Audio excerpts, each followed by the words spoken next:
C'est toujours un privilège Ni vizuri zaidi d'être à la maison du Seigneur. kuwa ndani ya nyumba ya Bwana. Pourquoi c'est un privilège? Kwa nini ni bahati? Parce que le diable n'aime pas. Juu shetani hapendaki Le corps n'aime pas. na mwili haupendaki Le pia. premier diable que tu as, c'est ton corps. Adui wa kwanza au shetani wa kwanza ni mwili wako. Et le diable de ton corps Shetani wa mwili wako n'aime pas que tu puisses venir ici apendi kuja hapa pour nourrir ton âme. juu kulisha nafsi yako. C'est pour cette raison, Juu kwa maana c'est toujours un privilège inakuwa ni furaha na bahati d'être à la maison du kuwa Seigneur. ndani ya nyumba ya Bwana. C'est pas donné à tout le monde. Haiko kwa ajili ya kila mtu, haikupewa na kila mtu. Dieu nous a créés nous tous, Mungu alitumba sisi wote, mais écouter sa parole, suivre le Seigneur, lakini kusikia neno lake na kumfuata ce n'est pas donné à tout. haikupewa kila mtu. Nous sommes les enfants de Dieu. Sisi wote ndio watoto wa Tous nous ne Mungu, sommes pas des élus. lakini sisi wote hatuna Tous wateule. nous sommes des enfants de Dieu. Sisi wote ni watoto wa Mais Mungu, tous nous ne sommes pas sauvés. lakini sisi wote Tous nous hatuokolewi. sommes des enfants de Dieu. Sisi wote ni watoto wa Mais Mungu, tous nous n'avons pas la grâce de recevoir la parole de Dieu. hatuna na ile neema ya kupokea Mais neno toi la qui as Mungu. cette grâce, Lakini wewe unapata hii neema, toi qui as ce privilège, unapata hiyo bahati, profitez à garder ça. uichunge Conservez vizuri, ça. uichunge vizuri, Protégez ça. uiprotect mzuri, Gardez ça jalousement. uichunge Que le kabisa. diable et le monde Shetani ne puissent dunia pas t'arracher ça. isikunyang'anye ile neno, Et pour que le diable ne puisse pas t'arracher na ça, kwa shetani il n'y a isikunyang'anye, qu'une seule chose huko kitu moja tu que tu peux faire, unaweza que kufanya, tu peux te battre. unaweza Comme quelqu'un qui kupigana est en train de se battre avec la mort, avec une maladie. na magonjwa. Vous savez, quand tu as une maladie, Unajua wakati uko quand tu es mgonjwa souffrant, unateseka, il y a les médecins qui te disent qu'il faut se battre pour cette maladie. kuko magonjwa bamganga anakuambia upigane Il faut sana se nje ya battre maradhi, pour que tu puisses s'en sortir. ndio upate Il y a kupona. d'autres qui te disent qu'il faut manger Kuko beaucoup wengi wanakuambia kula mingi pour sana que tu puisses avoir la ndio force. kuwe na nguvu. C'est la même façon. Ndio hiyo hiyo na Il faut nguvu. se battre.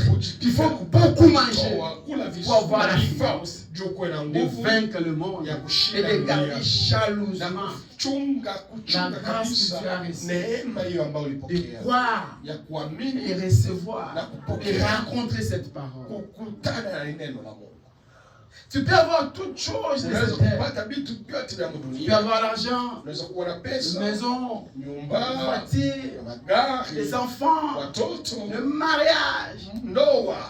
Toutes choses de ce monde tu peux Vyote vya avoir. dunia unaweza kupata. Mais il y a une chose que tu ne peux pas. Lakini kuko kitu ambacho Et avoir par ta force fort, kupitana na c'est la nguvu yako. joie, Ni furaha, c'est la paix. amani. Ces deux choses-là, Vile vitu viwili. le monde ne te donnera Dunia pas. hawezi kukupatia. L'argent ne te donnera pas. Pesa hawezi kukupatia. Tout ce que tu peux avoir ne te donnera pas toutes ces Hawezi choses. kukupatia vitu viwili. La popularité, tu peux y avoir. Unaweza kuwa na Toutes kafumbo. choses, tu peux y avoir. Vitu vingine unaweza Mais kupata. la paix Lakini et la joie, amani na furaha. la personne qui donne ça, Mwenye kunapatia c'est hiyo. celui qui peut te donner Mwenye ça. anaweza kukupatia Il n'y a hiyo. que la parole de Ni Dieu. neno la Mungu tu. Il n'y a que la parole de Dieu. Neno la Il n'y a Mungu que peke Christ yake. en toi. Ni Kristo Il ndani peut yako. te donner Ndio atakupatia la joie et furaha la paix. na amani. La paix et la joie Amani na appartient furaha à lui seul. kwa ajili C'est yake. réservé à lui seul. Yeye peke Il te le donner, Ndio que ça puisse atakupatia. habiter dans ton cœur. Ikale ndani ya moyo C'est wako. pour cette raison, Ndio kwa hiyo David a dit, Daudi j'ai alisema, toujours la joie nakuwa quand on na est furaha dit, wakati allez dans la maison du wanaambia, Seigneur,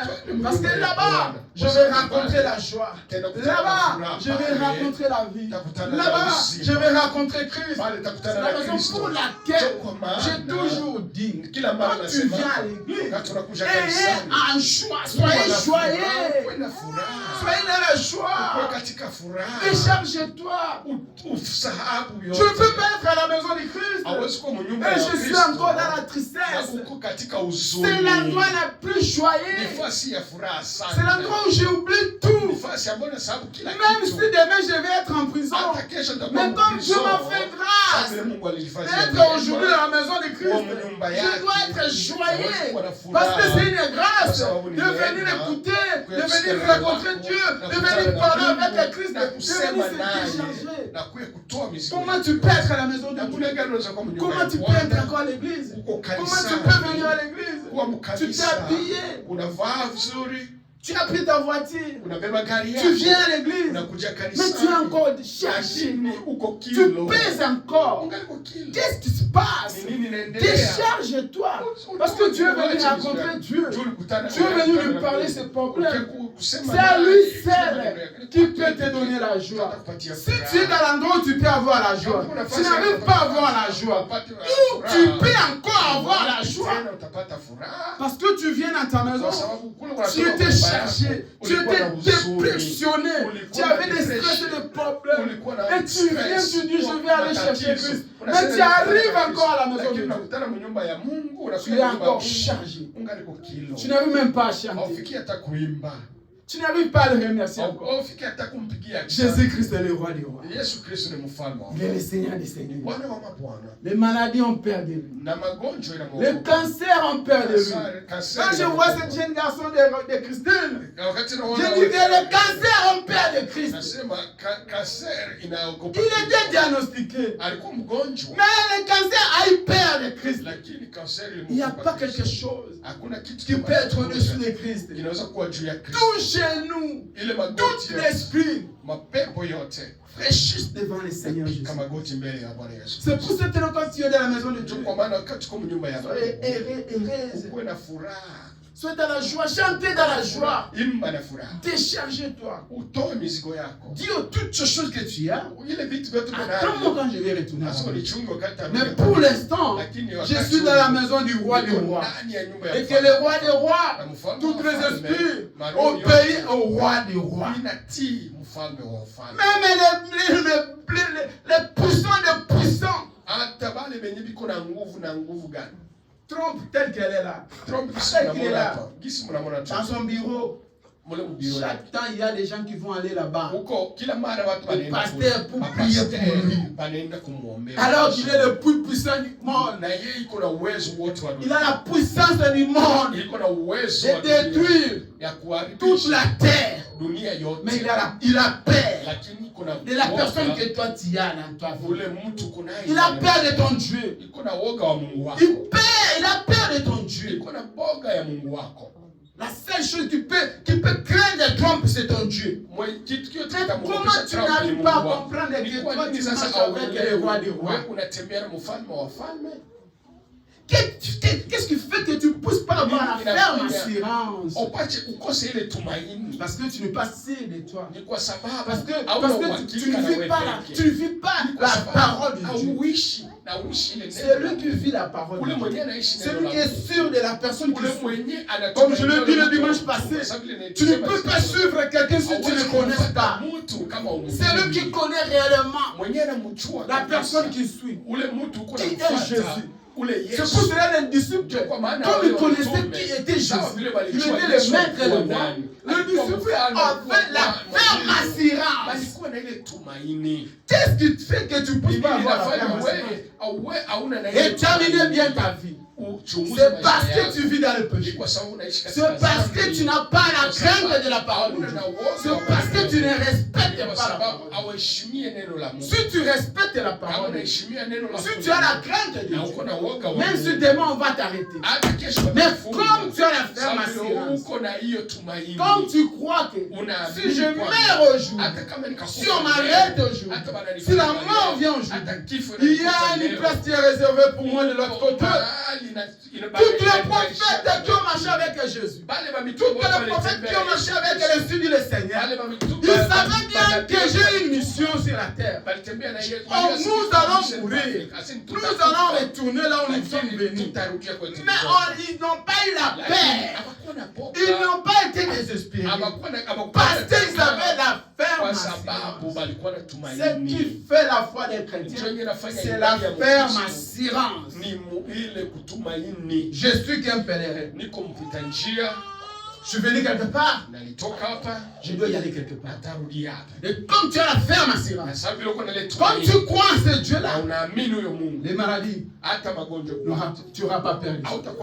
Les sorciers, tu n'auras pas perdu. Tous les esprits de ce monde, tu n'auras pas perdu. En le contraire, cet esprit aura peur de toi. Ils auront peur de toi. Parce qu'à toi habite le roi des rois. Et comme nous parlons du Seigneur Jésus, comme nous parlons de Jésus-Christ, comme nous parlons de Jésus-Christ toute semaine, aujourd'hui, nous allons voir encore Les vrais lieux d'adoration. Fasi ya kuabudu Mungu. Seigneur, si tu peux me projeter ça. Les vrais lieux d'adoration. Fasi ya kweli ya kuabudu Mungu. Vrais lieux d'adoration que Dieu a choisi. Ni fasi gani ya kuabudu Mungu yenye Mungu alichagua mtu hapo? Est-ce que le vrai lieu d'adoration que Dieu a choisi? Fasi ya kweli yenye Mungu alichagua juu ya kumwabudu. Ce sont les églises. Ni kanisa.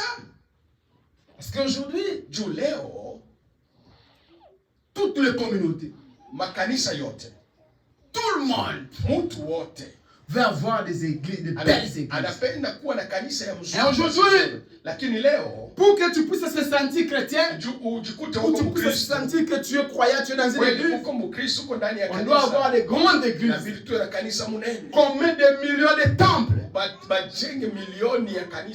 pour construire ces grands temples. Oui, c'est bien. Il faut avoir des temples pour les seigneurs. Comme nous construisons nos maisons avec des milliards.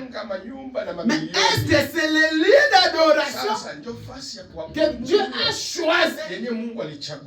Le vrai lieu d'adoration que Dieu a choisi. Est-ce que c'est dans les églises? Ou c'est dans l'homme? Où Dieu a choisi pour que nous puissions l'adorer. Si c'est dans les églises, si c'est dans les églises, mais dans l'église des Mormons, on ne pouvait pas retrouver les mauvaises personnes à l'église. Mais dans les grands temples, on ne pouvait pas trouver les assassins à l'intérieur. Les gens de mauvaise foi, la haine et la jalousie.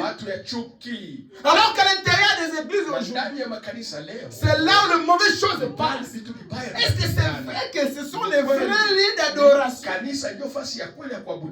Dieu a choisi aujourd'hui pour que tu te sens chrétien. Tu dois y aller dans un temple.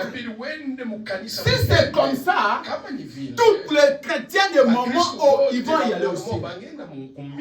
Parce qu'ils ont les belles temples. Si c'est comme ça, tous les chrétiens de Shekinah vont aller au ciel. Si c'est comme ça, tous les chrétiens de Rigiji, de Tabernacle, de Baruch vont aller au ciel. Est-ce que c'est le temple qui va nous amener au ciel? Est-ce que c'est le lieu d'adoration qui va nous amener au ciel? Est-ce que c'est l'endroit que Dieu a choisi pour nous? Est-ce que c'est l'endroit que Christ habite? Le vrai lieu d'adoration que Dieu a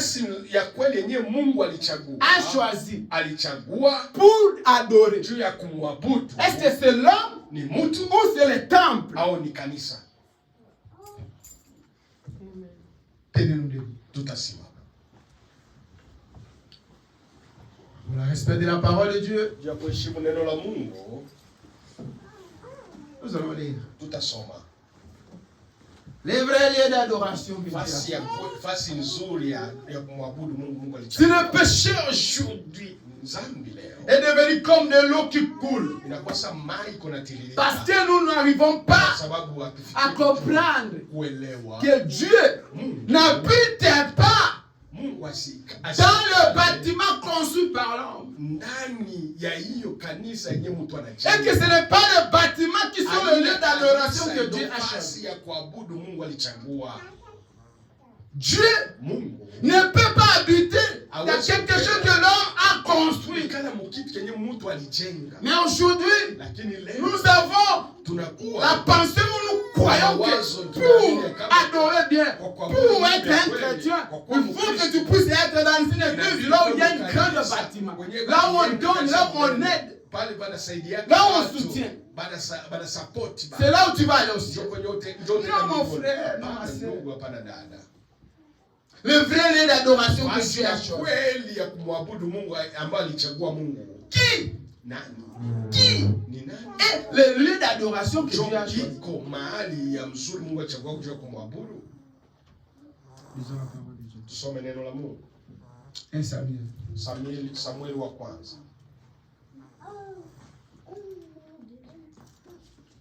1 Samuel 7.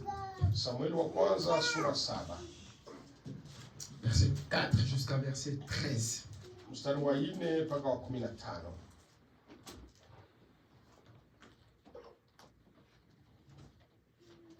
Le vrai lieu d'adoration que Dieu a choisi.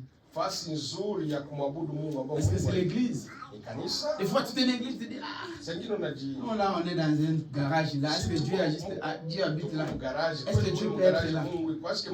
C'est là-bas vraiment, il y a Dieu. Il faut qu'on puisse être dans un bâtiment comme catholique, comme protestant. Et si ce Dieu habite dans ce bâtiment-là, tous ceux qui sont là-bas vont aller au ciel. On ne pouvait pas retrouver les mauvaises choses à l'intérieur de ce bâtiment. Mais qu'est-ce que nous constatons aujourd'hui? Dans ce bâtiment-là, à l'intérieur de ce grand bâtiment, c'est là où on tue, c'est là où on assassine, c'est là où on fait des mauvaises choses, c'est là où habite le magie. Est-ce que Dieu peut habiter dans un bâtiment? Est-ce qu'on peut adorer Dieu dans un bâtiment? Est-ce que c'est là un vrai lieu d'adoration de Christ? Est-ce que c'est l'endroit que Dieu a choisi pour adorer Jésus? Lisez. Nous sommes. Et les enfants d'Israël ôteraient du milieu d'eux les Baals et des Astrès. Ils se serviraient l'Éternel seul. Verset 5. Samuel dit, assemble tout l'Israël à Mitzpah, et je prierai l'Éternel pour vous. Verset 6. Et ils s'assembleraient à Mitzpah, ils puisseraient de l'eau et rempliraient devant l'Éternel, et ils gêneraient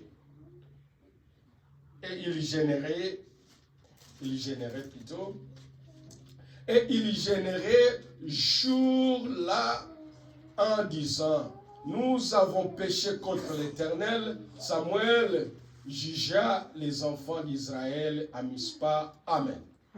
Jusqu'au verset 13. Jusqu'à 13. Okay.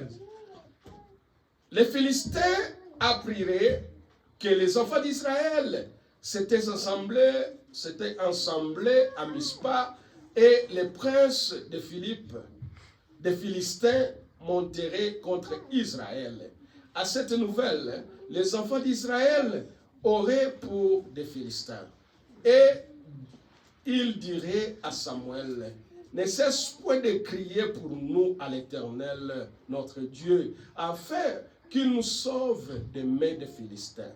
Samuel prit un agneau de l'air, et à l'offrir, il cria à l'Éternel pour l'Israël, et l'Israël exauça. Pendant que Samuel offrait l'holocauste, les Philistins s'approcheraient pour attaquer Israël. L'Éternel fit retentir à ce jour-là, son tonnerre sur les Philistins, et les nuits, et les mit en déroute, et ils furent bâtis devant Israël. Verset 11. Les hommes d'Israël sortiraient de Mitzpah, poursuivaient les Philistins, et les bâtiraient jusqu'au-dessous de Beth-Kar. Samuel prit une prière qu'il plaça entre Mitzpah et Shen, et il s'appela de nom El-Bazer, en disant, jusqu'ici l'Éternel nous a secourus. Ainsi les Philistins furent humiliés, et ils ne virent plus sur le territoire d'Israël. La main de l'Éternel fit contre les Philistins pendant toute la vie de Samuel. Verset 14. Les villes... jusqu'à 13. Amen. Amen. Je vous bénisse. Nous sommes en train de parler les vrais lieux d'adoration aujourd'hui que Dieu a choisi. Est-ce que c'est ton église? Est-ce que c'est ta maison? Est-ce que c'est ton père? Est-ce que c'est ta statue que tu as mis à la maison?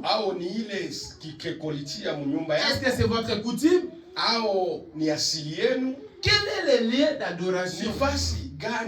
Parce qu'aujourd'hui, chacun ou chacune pense avoir son lieu d'adoration. Il y a ceux qui pensent que dans son église, c'est le vrai lieu d'adoration. Il y a ceux qui pensent que devant son statut, c'est son lieu d'adoration. Il y a ceux qui pensent que dans les photos de son prophète, comme il est là, ce sont son lieu d'adoration. Il y a ceux qui pensent que c'est leur coutume, c'est le lieu d'adoration. Et il adore que seulement leur coutume. C'est que la coutume a dit. Maintenant, toi, frère et sœur, toi, chrétien du message, quel est le lieu d'adoration? Quel est ton lieu d'adoration? C'est ton église qui est la personne habilitée pour que tu puisses adorer. Pour quelle place que tu dois adorer? Dans ta chambre? Est-ce que dans ton travail? Dans ta voiture? Ou là où tu vas au forêt pour adorer? Quel est le lieu? C'est quoi la personne? Quelle est la chose qui doit être adorée? Écoutez, frère Branham.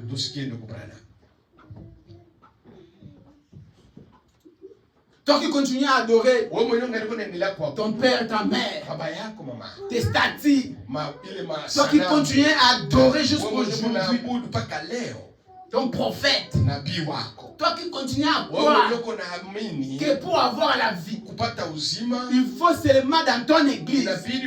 Toi qui penses que la parole de Dieu, ou Christ, ou Dieu, pour les rencontrer, c'est seulement dans une grande bâtiment. Pour être chrétien, pour vivre la parole, il faut être dans une grande assemblée. C'est là où tu penses que ton salut, la vie éternelle est là. Écoutez ce que frère Branham dit. Dans les brochures, les lieux d'adoration a choisi 1965. Page 10. Paragraphe 44.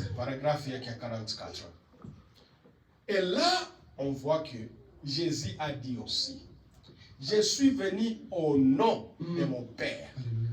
Et vous m'avez point reçu. Donc, le nom du Père doit être Jésus. C'est vrai. Le nom du Père, c'est Jésus. Parce que Jésus, il a dit, je porte le nom de mon Père. Je viens au nom de mon Père. Amen. Et vous m'avez pas reçu. Donc, son nom, c'était Jésus. Et Gabriel l'a appelé Jésus. Les prophètes l'ont appelé Jésus. Et il était absolument Jésus. Avant sa naissance, les saints prophètes lui a même donné le nom d'Emmanuel. Avant même sa naissance, les prophètes, comme Esaïe, il lui a donné le nom. Le nom Jésus, c'est lui qui est venu annoncer à Marie. C'était l'ange venu du ciel. Et même les prophètes, les grands prophètes, les anciens prophètes ont confirmé que celui-ci, c'est le Christ que nous avons attendu. Et Emmanuel, ce qui veut dire Dieu avec nous. Puis Dieu a été manifesté dans la chair afin d'ôter les péchés du monde. Et quand il a fait, et lui a été donné le nom de Jésus. Amen. Donc, le nom, c'est Jésus. C'est Jésus. Et le nom a été placé dans un homme, pas une église. Écoutez, c'est tout ce qui est là. Frère Branham a dit, le nom a été placé dans un homme. Ndani ya mtu. Pas dans une église. Hapana ndani ya kanisa. Ça c'est frère Branham, c'est ton prophète. Ni nabii. L'envoyé de Jésus, l'envoyé de Dieu. Mwenye Mungu alituma. Qui nous a apporté le message. Alituletea ujumbe. Que nous sommes en train d'interpréter. Ambao tuko nasema leo. Il dit, anasema hivi. Le nom a été placé ambao dans un homme. Ndani ya mtu. Ce qu'il veut dire. Inamaanisha kama l'homme, c'est l'instrument de Dieu. Ni kiumbe, ni pour qu'on puisse adorer. Est-ce que le lieu d'adoration, c'est dans l'église ou c'est dans l'homme? C'est là où on va découvrir. Continue. Pas une église, pas une dénomination, pas un credo, mais un homme. Il a choisi de faire résider son nom en Jésus-Christ. Amen. Maintenant, nous voyons qu'il devient alors le lieu de l'adoration de Dieu. Frère Branham dit, Ndugu Branham anasema, maintenant, sasa, après avoir lui donné tous ces noms-là, et que ces noms habitaient corporellement en Jésus, après avoir dû être Jésus, le seul endroit d'adorer, ce n'est pas l'église, ce n'est pas ton père, ce n'est pas ta statue, ce n'est pas dans ta maison, ce n'est pas dans ton coutume, mais le lieu d'adoration, la seule et unique, c'est en Jésus-Christ. Quand tu t'agenouilles, quand tu pries, sache que tu es dans une église qui s'appelle Christ. Tu es dans un temple qui s'appelle Dieu. Et cet temple, c'est là où c'est en Jésus-Christ. Ce n'est pas l'église.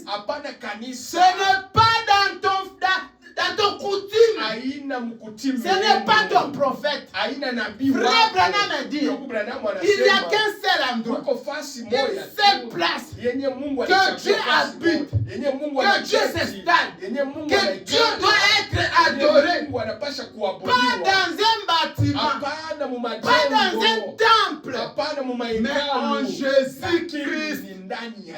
Tel que tu es là, quand tu t'agenouilles et que tu es en train de prier, tu es en train de parler le nom de Jésus, sache que tu es dans un temple. C'est le lieu d'adoration que Dieu a choisi, que Dieu a descendu pour que nous aujourd'hui nous puissions lui adorer. Ce n'est pas ton église, ce n'est pas un bâtiment. Dieu n'habite pas dans le bâtiment, ma sœur. Dieu n'est pas dans un bâtiment. Jésus n'est pas dans un bâtiment. Quand il dit dans sa parole, je n'habite pas dans l'endroit où les hommes ont construit. Dieu habite dans sa parole. Tel que nous sommes là, c'est là où il est. Parce que nous parlons du Seigneur Jésus. Tel que nous sommes là, quel que soit le cancer, quel que soit le sida, quel que soit le problème que tu as, quelles que soient les circonstances que tu traverses, alors que nous parlons du Jésus, alors que le roi des rois est ici, si tu crois dans le nom de Jésus, toutes les esprits franchis dans le nom de Jésus. Le problème avec nous, parce que nous n'avons pas la foi. Nous ne croyons pas que nous adorons, nous sommes dans le temple des rois des rois. Nous pensons pour que tu puisses être guéri, pour que ton problème puisse avoir la solution, il faut être dans un temple. Il n'habite pas dans le temple construit par des hommes.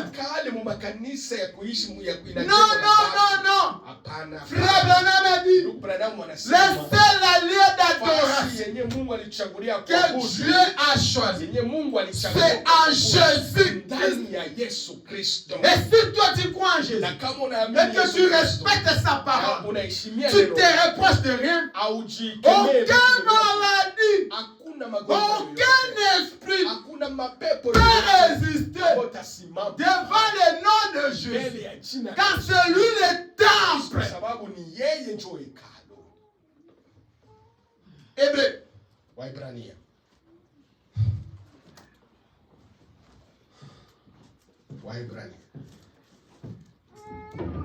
Hébreu 11. Waibrania sura 11.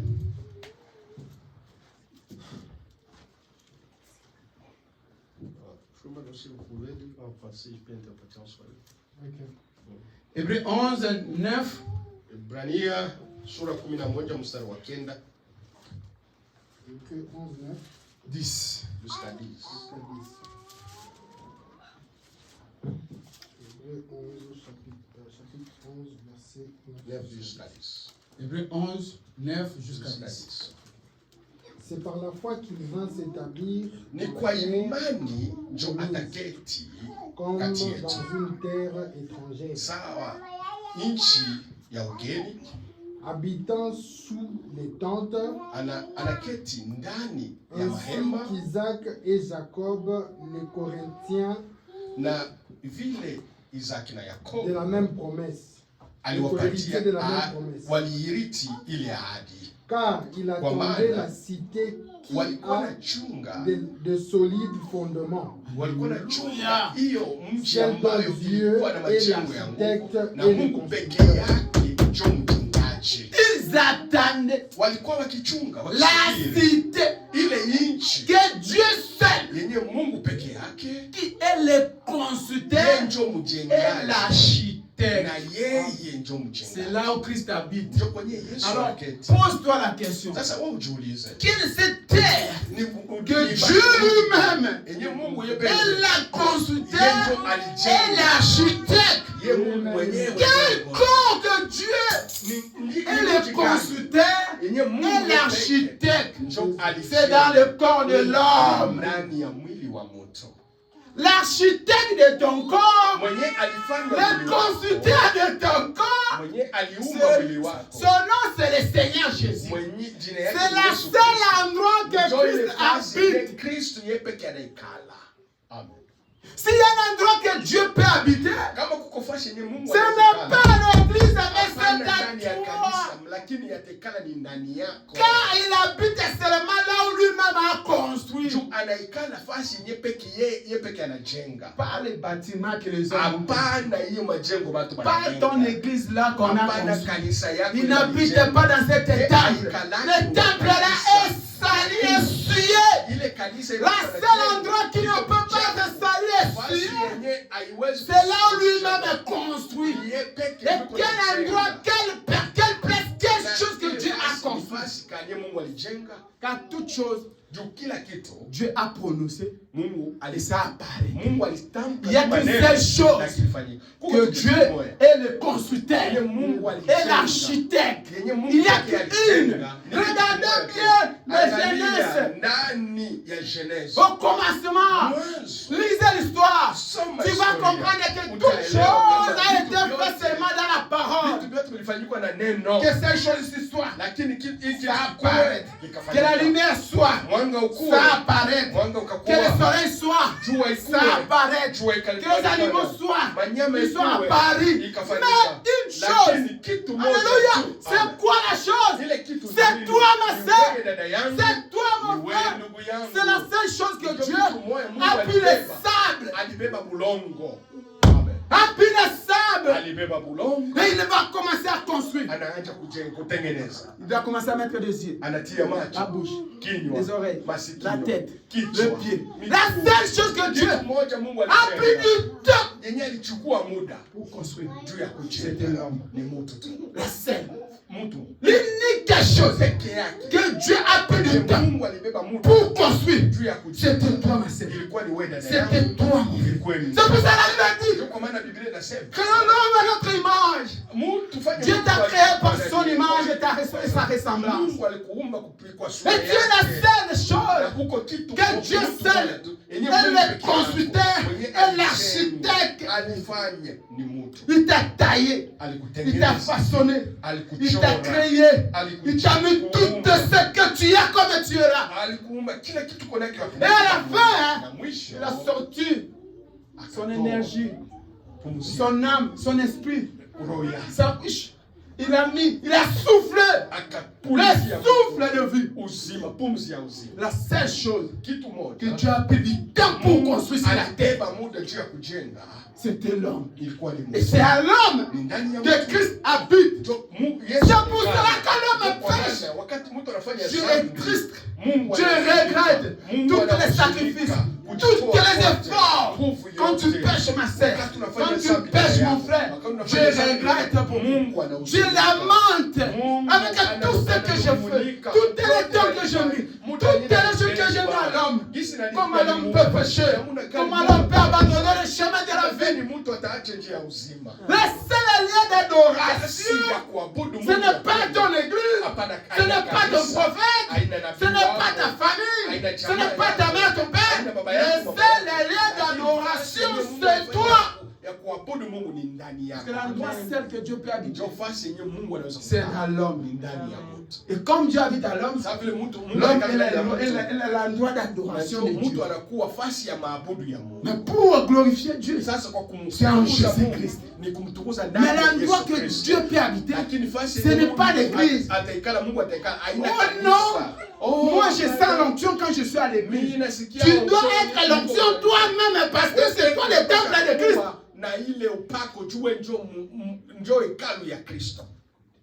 Si tu n'as pas l'onction en toi, ça veut dire que Christ n'habite pas. Si tu n'as pas la vie chrétienne, ça veut dire que Christ n'habite pas. Parce que tu es la seule chose que lui seul est l'architecte et le constructeur. C'est l'homme. Et c'est à l'homme que Christ habite.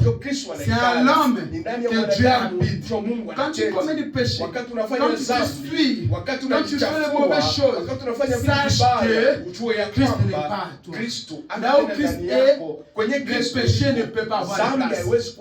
Là où Christ est, c'est la crainte, c'est l'obéissance, c'est la vie chrétienne. Parce que tu es la chose que Dieu lui-même a construite. Répands-toi, ma sœur, mon frère. Parce que tu es le temple de Dieu. Tu es le temple de Dieu. Répands-toi, mon frère. Abandonne des péchés. Parce que tu es le temple de Dieu. À chaque temps tu commets des péchés. À chaque temps tu marches, il n'y a pas la crainte de Dieu. À chaque temps tu fais de mauvaises choses. Tu salis le temple de Christ qui est à toi. Et quand tu salis le temple de Christ qui est à toi, tu ôtes le Saint-Esprit, tu chasses la vie éternelle. Dieu, quand il nous a créés, pour que tous nous puissent aller au ciel. Dieu nous a créés pour que tous nous puissent aller au ciel. Ce qu'il fait aujourd'hui, que les autres ne puissent pas avoir la vie chrétienne, avoir la vie éternelle, c'est le péché qui habite. Quand le péché habite à toi, tu t'éloignes de la vie éternelle. Parce que Dieu t'a créé pour que ce jour-là, après avoir traversé le temps qu'il te donne sur la terre, tu puisses te retrouver avec lui dans les célestes. Mais pour que tu puisses arriver, tu dois garder ton temple inabidi kusafisha que ça ne puisse pas être souillé de péché. Le péché aujourd'hui a la place que Dieu dans nos vies, dans nos cœurs. Dieu n'a plus la place dans nos vies. Dieu n'a plus la place dans nos cœurs. La chose qui a maintenant la place dans nos cœurs, c'est l'argent. C'est la popularité, c'est les enfants, les femmes, tout ce qui brille. C'est ce qui a maintenant la place dans nos cœurs. Mais Christ n'a plus la place dans nos cœurs. Pourquoi? Parce que la vie est maintenant trop augmentée en nous. Je veux seulement être comme les autres. Est-ce que tu étais venu sur la terre pour être comme celui-là? Ou tu es venu sur la terre pour accomplir une mission de passage et se retrouver de l'autre côté? Tu es le temple de Christ. La seule endroit que Dieu lui-même a construit. Quand tu pêches, tu suis le temple de Dieu. Le seul lieu d'adoration que Dieu a choisi. Le seul endroit que Dieu habite, c'est à toi. Il n'y a pas un autre endroit que Dieu habite. Si ce n'est pas toi, à toi, c'est là où habite Christ. 1 Corinthiens. Wakorintho wa kwanza. Wakorintho wa kwanza. 1 Corinthiens 3. Wakorintho wa kwanza sura 3 verset 16 mstari wa 16 jusqu'à verset 18. mpaka 18. 1 Corinthiens 3, 16, 18.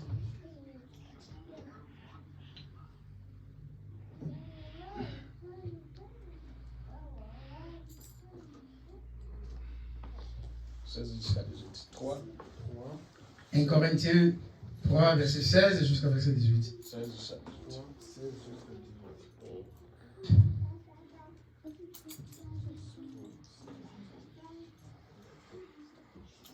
Ne savez-vous pas que vous êtes le temple de Dieu? Écoutez. Écoutez. Et que le Saint, est-ce que l'Esprit de Dieu habite en vous? Frère, tu ne sais pas que tu es le temple et que l'Esprit de Dieu habite en toi.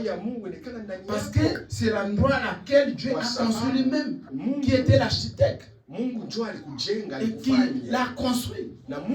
Jusqu'aujourd'hui, toi, tu ne sais pas que tu es le temple de Dieu. Que Dieu habite. Quand tu commets des péchés, quand tu marches avec un mauvais cœur, tu ne sais pas que ton cœur, c'est le temple de Dieu là où tu habites. Toi, tu penses que le temple de Dieu, c'est ton église. Le temple de Dieu, ce n'est pas l'église que tu vas. Le temple de Dieu, c'est toi. Et jusqu'aujourd'hui, toi, tu ne connais pas que le temple de Dieu, c'est toi. Et quand tu commets des péchés, tu ne sais pas que tu es en train de salir le temple de Dieu. C'est frère. Ce matin, change ton comportement. Parce que tu es le temple. La seule endroit que Dieu a choisi qui puisse être son temple, c'est toi. Depuis toutes ces années, tu ne sais pas que tu es le temple. Mais tu continues dans le péché. Tu continues dans l'adultère, tu continues dans les débauches, tu continues dans le mensonge, tu continues dans les mauvaises choses. Tu oublies que tu es le temple, que Dieu descend, que Dieu habite. Tu ne sais pas jusqu'aujourd'hui. Continue, frère. Si quelqu'un détruit le temple de Dieu, Dieu le détruira. Car le temple de Dieu est saint. Et c'est ce que vous êtes. Amen. Si quelqu'un détruit le temple de Dieu, frère, sœur, ce matin, si toi, tu as écouté cette parole et que toi tu détruises à chaque fois que tu commets du péché, à chaque fois que tu t'obéis pas à la parole, toi tu détruis le temple de Dieu. Sache que Dieu va te détruire. ta place c'est l'enfer. Na utaenda motoni. La destruction de Dieu à la créature qu'il a créée, Mungu kwa kuharibu ile kiumbe aliumba, c'est aller en enfer. Ni kukutupa moto. La seule façon pour que Dieu puisse te détruire, Namuna moja tu ya Mungu c'est en enfer. Ni kukutupa moto. Cet matin, asubuhi ya tu as leo écouté. unasikia. Et cette parole, cet évangile, cette journée restera gravée dans la gravation de Dieu. Heureux à celui qui n'a pas écouté. Aura la miséricorde. Mais toi qui as écouté ça cette matin, frère, et que tu n'as pas mis ça en pratique, tu n'as pas respecté ça, sache que ta place sera en enfer. Tu peux dire, là je mourrai, je ne mourrai pas. La Bible dit, ce jour-là même les morts seront ressuscités. Ton âme sera ressuscitée et va aller en enfer. Parce que tu as écouté et tu n'as pas appliqué. Ta place sera en enfer. Quand tu détruis le temple de Dieu, ce n'est pas l'église, ce n'est pas les statues que tu as mis à la maison, ce n'est pas votre coutume, mais c'est à toi. Et quand tu détruis le temple de Dieu, que Dieu lui-même a construit, il a pris tout son temps pour construire l'homme, pour créer l'homme, pour tailler, façonner l'homme. Et toi tu prends tous ces sacrifices de Dieu, tu jettes ça, tu plies et tu abandonnes tous ces sacrifices. La Bible dit que toi, ta conséquence, Dieu va te détruire. Comment Dieu va me détruire? Tu vas y aller en enfer. Continuez toujours avec le péché. Continuez toujours avec les mauvaises choses. Continuez toujours de ne pas avoir la décision de se repentir. Il y aura un fin dans ta vie. Et quand le fin viendra, Dieu aura une décision dans ta vie. Et quand Dieu va agir dans ta vie, ta place sera en enfer. Même si tu es mort, ton âme va être ressuscitée et va se jeter en enfer. Alors que tu as écouté et tu n'as pas voulu appliquer. Frère, laisse-moi te dire, cette parole va être gravée dans l'histoire de Dieu. Et cette parole, Dieu va graver ça dans les gravations, dans l'ordinateur de Dieu, dans les disques durs de Dieu. Cet évangile va être gravé. Et ce jour-là, il va te faire sortir cet évangile. Savez-vous pas que tu étais le temple, tu étais mon temple? Mais pourquoi tu n'as pas respecté? Pourquoi tu n'as pas obéi? Écoutez, frère Branham. Toujours dans les mêmes brochures. Page 11. Paragraphe ukurasa wa 11. Écoutez ce que frère Branham dit.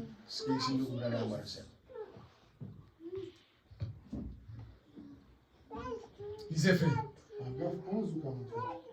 Paragraphe 48, page 11. Maintenant, aucune dénomination d'église ne peut prétendre ceci. Hakuna tena hata zebu moya inaweza kusema hiyo. Personne ne peut prétendre cela. Na hakuna hata mtu mwenye anaweza kujisifu juu ya hiyo. Comment osez-vous prétendre de telle chose? Unaweza kujisifu na vitu kama hivi? Faire une telle chose serait d'un esprit antichrist. Itakuwa ni roho ya kupinga Kristo. Ce serait enlevé à Christ. Na itatoshwa ndani ya Kristo. Lui retrancher quelque chose. Na kumtoa kitu fulani. Vous ne pouvez pas faire ça. Hauwezi kufanya hivyo. Christ est le seul lieu où Dieu rencontre les adorateurs.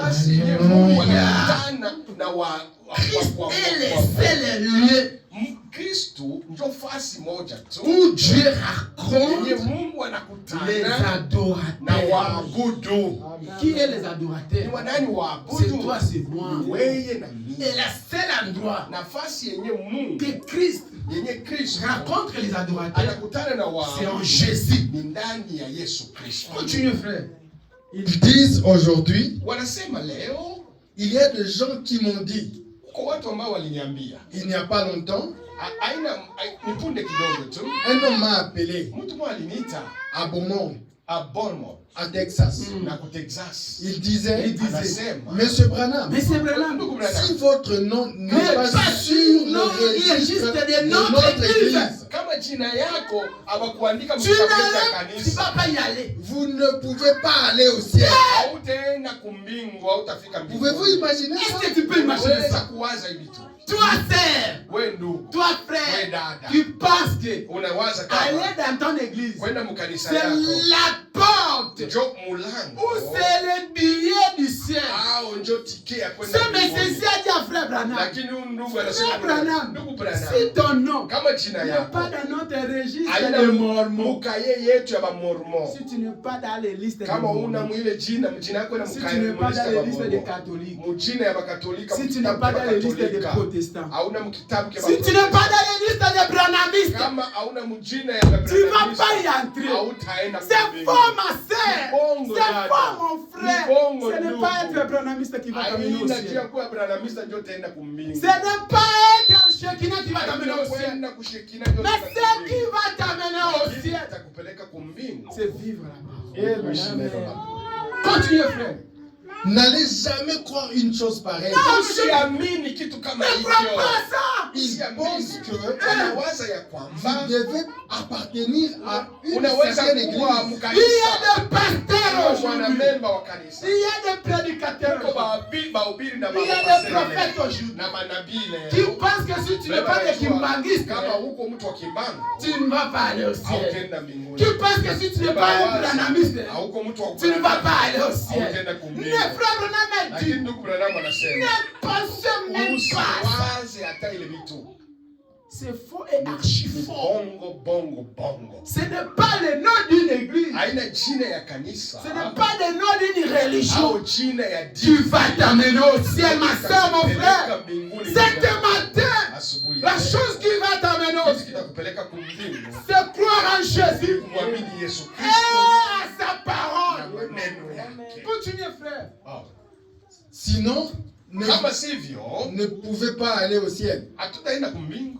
C'est faux. C'est faux. Croire ça, Kuamini hiyo c'est antichrist. ni Kristo.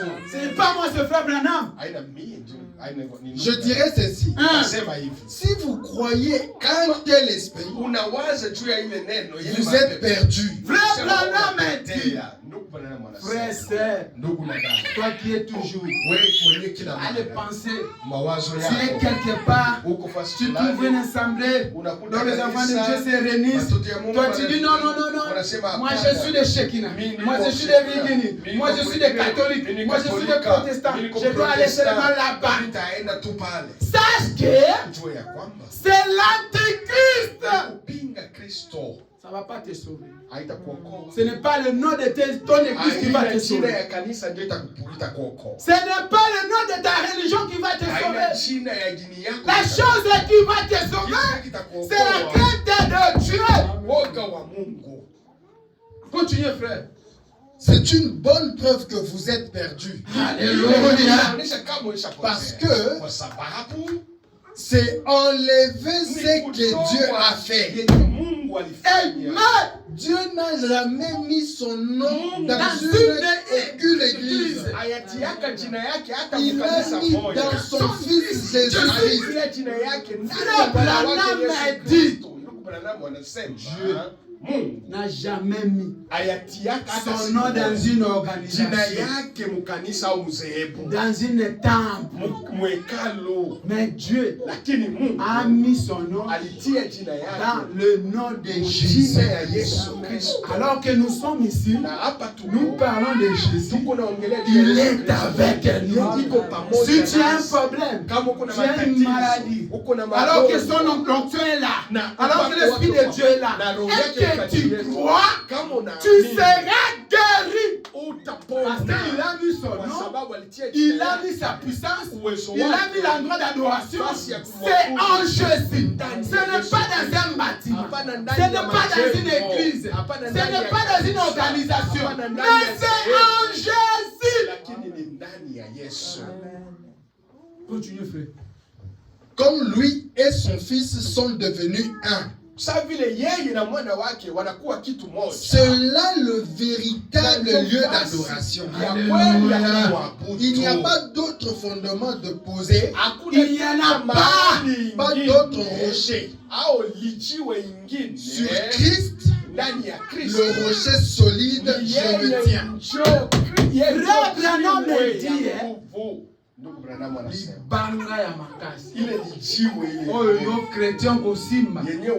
C'est en Christ. C'est les vraies et les véritables fondations.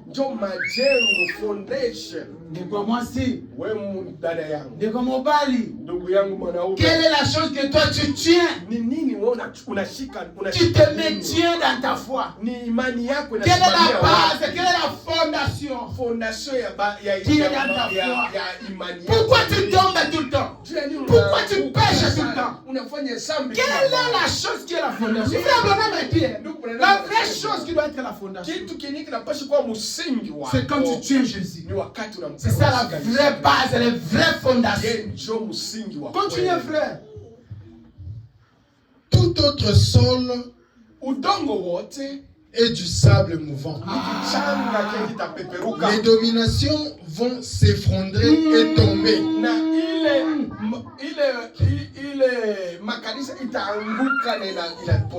Les nations auront une fin. Mais lui demeurera toujours. Lui demeurera toujours. Jésus. Continuez, frère. Pas d'autre lieu qu'un homme puisse trouver pour adorer Dieu. Il n'y a pas d'autre endroit où Dieu lui répondra. Où Dieu t'écoutera tes prières. Pas d'autre lieu qu'en Jésus-Christ. Rien qu'en Jésus. C'est le seul lieu. Le seul lieu où Dieu ait choisi de mettre son nom. Et c'est le seul lieu où il rencontre l'homme pour l'adoration. Les seuls, frère Branham a dit, les seuls endroits où Dieu rencontre l'homme, les seuls lieux où Dieu rencontre l'homme, c'est en Jésus-Christ. Pas dans ton église, pas dans ta maison, pas dans ta chambre, pas dans le bâtiment construit par les hommes, mais c'est en Jésus-Christ. Cette matin, si tu crois réellement dans cette parole, que le seul endroit, si tu crois, parce que la chose l'importante, c'est croire d'abord. La chose la plus importante pour être sauvé, pour être délivré, pour que ta vie change, pour recevoir Christ dans ton cœur, la seule chose et l'unique, d'abord c'est croire. Cet matin, si tu crois ma soeur, si tu crois mon frère, quelles que soient les années, le temps que ton problème arrive, Dieu est capable. Parce qu'il a dit que la seule endroit que Dieu rencontre l'homme, c'est en Jésus-Christ. Et cette matin, nous croyons en Jésus. Et comme nous croyons en Jésus, nous croyons que nos problèmes, quelle que soit la situation, je dois être sauvé et délivré. Le nom de Jésus. Que Dieu vous bénisse.